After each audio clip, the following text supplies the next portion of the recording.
Hey everybody, what's going on? Mitch Weigel. Hey, I'm going to redo the 10 gauge versus 12 gauge 3.5 inch shells. I have a more apples to apples comparison to do. I actually have some Federal shells, the Speed Shock shells that are, they're both BB, they're both 1.5 ounces. So it's a real apples to apples comparison. The only difference between the two shells is the velocity by 50 feet. The 3.5 inch 12 gauge is rated at 1,500 feet per second muzzle velocity, and the 10 gauge is rated at 1,450 feet per second muzzle velocity. So that's the really only difference between these shells, and that probably has something more to do with pressures, I'm assuming. Let me quit blabbing here and let's get to shooting. Gotta be honest, I get a little bit nervous shooting these.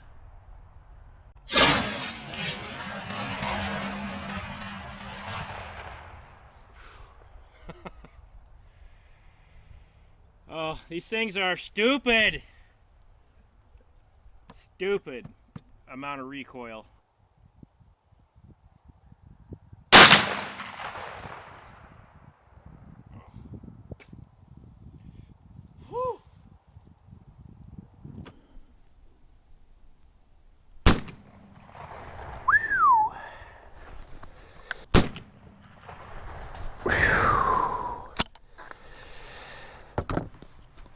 Oh my God. It's pure punishment, guys. Absolute pure punishment.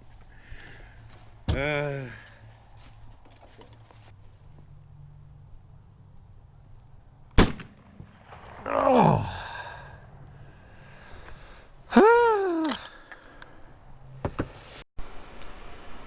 Pre-made factory patterning targets can be expensive, at well over $1 a piece. I came up with a system of using red rosin paper.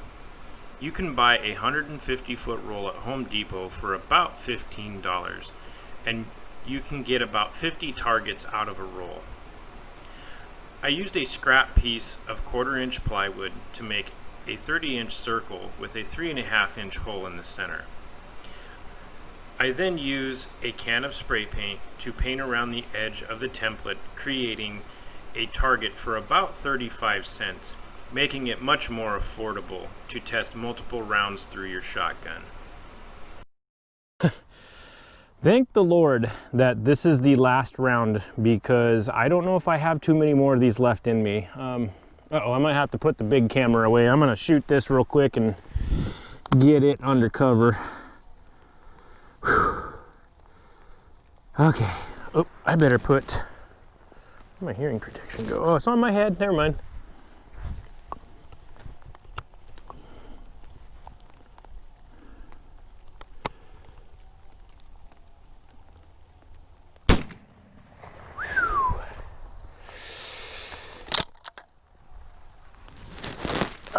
There is just nothing nice about those. Anybody that is willing to shoot those all day long and put up with that kind of recoil, you are one tough son of a gun. Let me tell you that. 10 gauge round 1, 3.5 BB.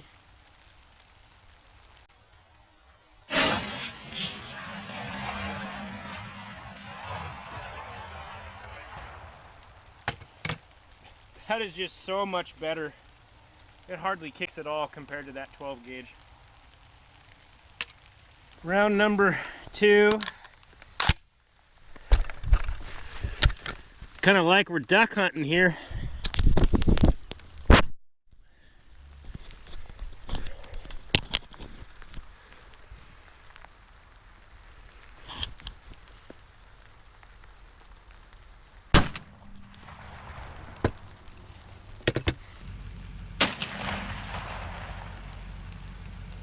Just like that.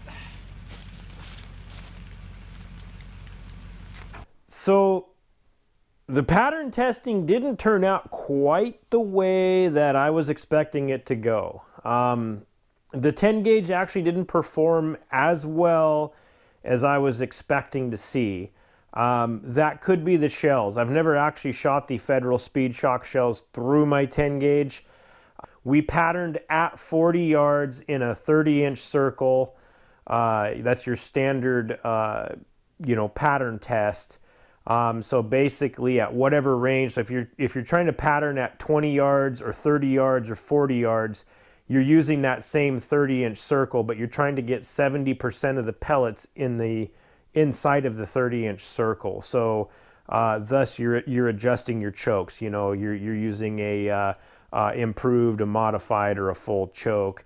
Generally, the choke is going to get more restrictive the further out that you're trying to reach. If you're trying to get 40 yards, you obviously want to be shooting the full choke.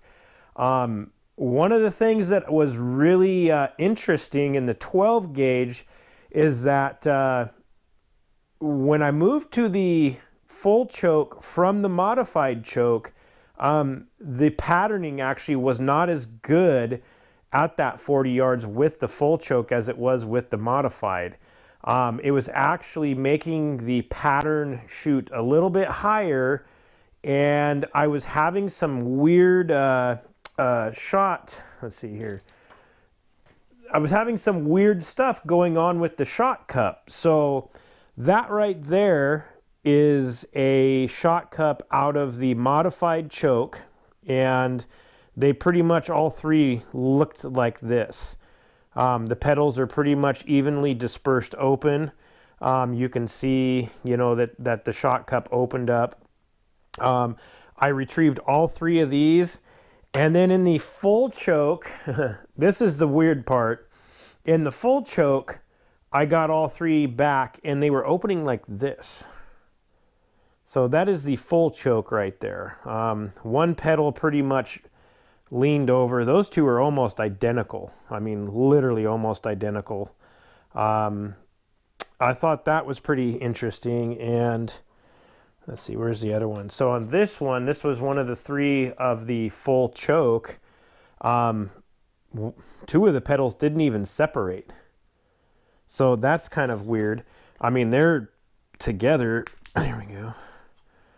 And, that's kind of strange.